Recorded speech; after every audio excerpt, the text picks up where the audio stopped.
From taking Ghost Cleanse on Nilah to invading the enemy base at level 1 and farming multiple waves at the same time, Korean challengers are revolutionising Nilah, turning her from a normal low damage AD carry pick into a game-changing, unpeelable menace in bot lane and in fights. Ghost Cleanse is the classic trolling summoner combo. If you take it, you're likely trying to lose the game. In fact, on most champions, these summoners have a 0.0% pick rate, because it's so uncommon. But on Nilah, the pick rate in Korean high elo is 24% of games, actually being more popular than heal or exhaust or even flash, and the win rate is there to back it up. We're going to look at why these Korean players are doing these new strategies, including this duo's level 1 base invade to get a stupid amount of bonus XP, confusing enemies and winning the game very quickly. Let me show you how these Korean challengers are changing the game. But first, this video is sponsored by Alienware and the Aurora R13, which is a monster of a gaming PC. With the newest cutting edge technology, including 12th gen Intel Core processors, you can leave the lag behind in teamfights. The only problem is that you'll never be able to blame lag again. It's great for competitive games like League, but when you're on your next losing streak in solo queue, the R13 also has top of the line graphics to let you run the latest AAA titles at maximum quality. I personally have finally been playing the new Red Dead Redemption. Not only does it look incredible, but it runs really smoothly as well, making it much more immersive. Something I used to worry about a lot with my old self-build PC was overheating, but overheating is something I've never experienced with the R13. With built-in Alienware cryotech technology, the R13 stays cool even in the best looking games. And of course, it doesn't just work well, it also looks really good, having customizable lighting, inside and out. I've been using my R13 for about 9 months now, and I would highly recommend it. Just plug it in and you're ready to go, ready to dominate the solo queue ladder, or finally take some time to play the games that you've been meaning to, or perhaps even do some work on it like I do. All of my videos are edited on this computer, and it's really good at that as well. Even doing super intense things like 3D modeling, this is a top of the line gaming PC that can handle pretty much anything you throw at it. If all of that sounds perfect for you, then please click the link in the description to get your very own R13. Now back to our off-meta Nilah. We first need to talk about this insane level 1 strategy from the Korean server, invading the enemy base. First off, this duo is not quite challenger yet. These players are testing it and it's not quite perfect, but it is an amazing idea with huge potential. The reason this works is Nilah's passive. Every time you last hit a minion, it generates extra XP and shares it with your nearest teammate. In lane, this is great. It gives you some advantages, but what if, instead, you could farm multiple waves at the same time and get this bonus XP even faster? This Korean duo are playing Nilah Lee Sin, and at level 1 they invade the enemy jungle, sneaking through to their base without being spotted. As the minions spawn at 1 minute and 5 seconds, they flash over the wall, with Lee Sin using W to follow. They then pull both mid and top wave towards them, with Nilah using her AoE Q to last hit, and Lee Sin shielding her to keep her alive. Nilah takes all of the farm, very quickly generating extra levels over and over again. They're playing these champions mid and top lane, so their lane opponents are left alone farming by themselves, and also make sure they're not stealing XP from any of their teammates. The enemy mid and top lane are being proxied, so they have a few options. They can tank the wave themselves to get all of the farm, they can let the wave hit their tower and farm underneath it while their tower takes damage, or they can even base to try and stop the enemies from making this play. If the enemy does base, it's very high risk, because if the Jace dies in this situation, he'll lose a ton of XP and gold in top lane, and it will only get the duo even further ahead. So this creates a huge amount of pressure in the enemy's base, as well as in mid and top lane, that's very difficult to answer, and the longer that the enemies don't deal with it, the larger the XP lead gets. This duo of champions are both really good early game fighters. They gain a full level from the first wave, and then level 3 almost immediately after that. So anyone who tries to contest them in the base is definitely going to be lower level than they are, meaning the risk of just dying to them is quite high. Then by about 4 minutes, both champions will be level 6, while the enemy mid and top are both still being choked out by a single wave of minions continuously pushing in their lane. The duo have double the resources of a normal bot lane, and there's no way to really miss any of the last hits either. So this can snowball out of control very quickly, with Nilah even getting a bounty this early on in the game, so you can see how stupidly fed she already is. But what is the counter to this play? Well, the worst possible case is that the enemy laners collapse on them, getting a kill or two, and stopping the strategy from working. But on the other hand, if the strategy's working in the best case situation, say they get a few levels, and suddenly enemies can't quite stop this strategy from working, they might give up a couple of kills, getting them further ahead, or enemies might choose to just ignore what's happening, and hope that their jungler can deal with it. With top and mid farming 6 minions of every wave, getting a lot of gold, they might not realise how far behind they're actually getting. The end game of this strategy is to leave the base with Lee Sin ward hopping out, and then Nilah dashing onto him with her E, and they would do this once they've collected enough XP to get a big enough lead to just win the game. You don't want to stay forever in the enemy base and get collapsed on by 5 enemies. Avoiding death is very important. They can then return to mid and top lane with this massive advantage, and this can work with other champions. The duo they chose is Lee Sin with Nilah, but there are other champions you could do this with, something like Nilah Bard, so you can use the Bard portal to get into the base, as well as for an escape,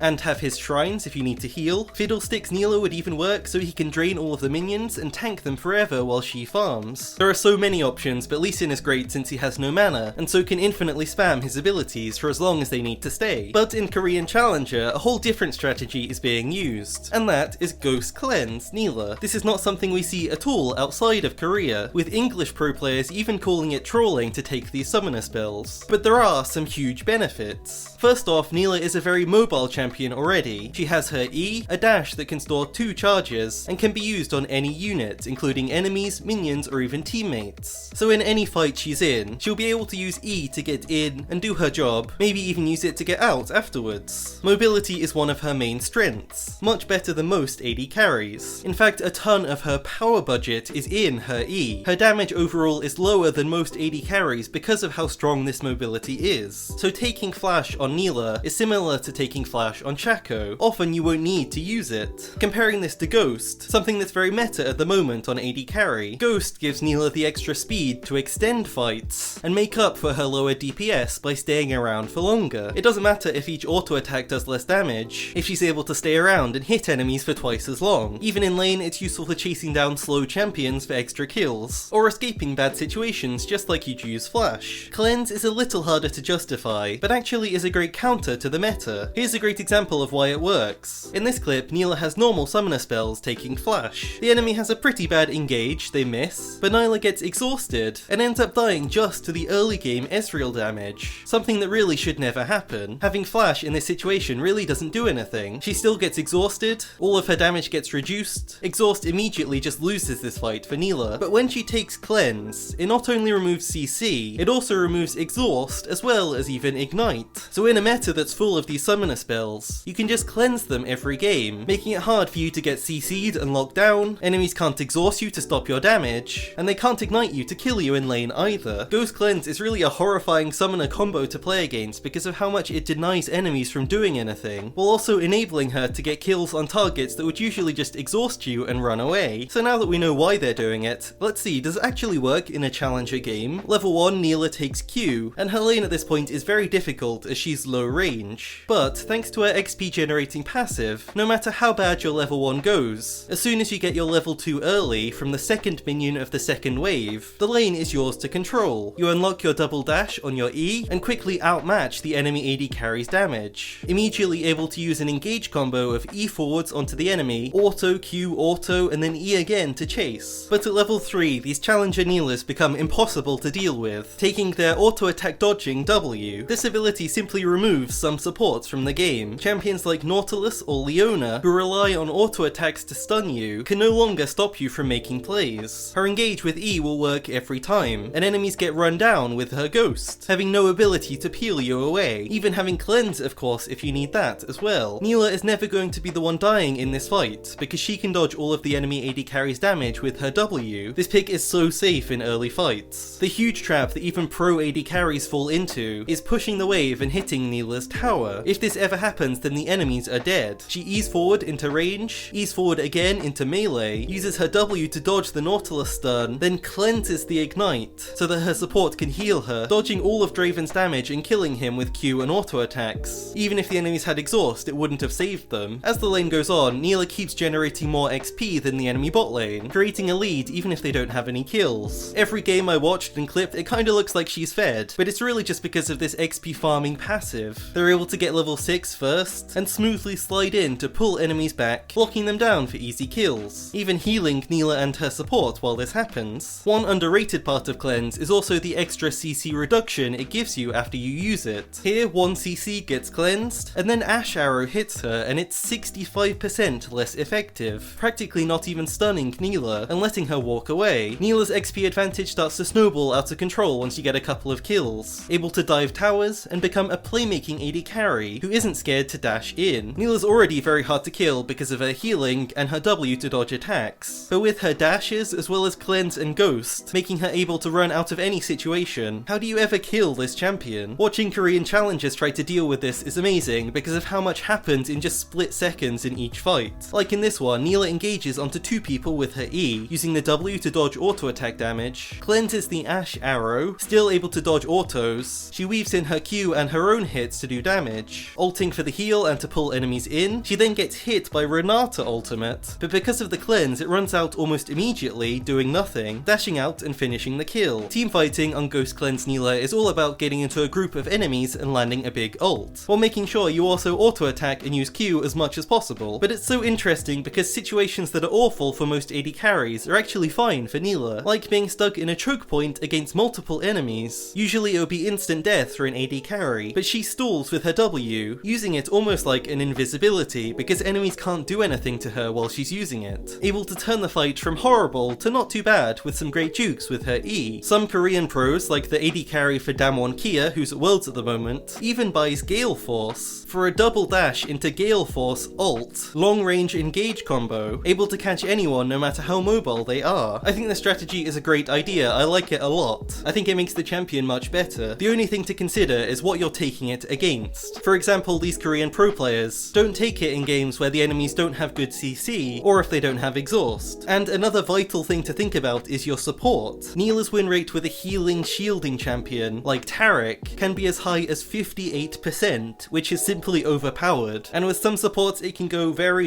low. Your duo pick matters much more than any other AD carry in the game. Here is the build that these Korean challengers are going, focused on survival with shield bow, and then becoming a crit AD carry once you get to 3 items. But there is also this lethality build that some high elo EU West players are doing. You can go Prowler's Claw if you want even more engage, or Eclipse to replace the shield bow for more survivability, and then this build also gives you more burst. I personally think that Support Nilah could even work, since she has so much healing in her kit already, and is a big fan of engaging. I don't think this build is quite ready for ranked, but a Moonstone build would work very well with her constant DPS, buying the last hitting support item to generate extra XP for your AD carry. It sounds like it might just work. And here are the runes for each build, the Conqueror page for the meta ones, or this supportive page for the healer build if you want to test it out. All of the credit for finding the level 1 base farming idea goes to a channel called Rainbow Flavor. They're a Korean League YouTuber, and link to them is in the description. Thanks again to Alienware for sponsoring this video. Don't forget to check out the R13 at the link in the description. And thank you so much for watching.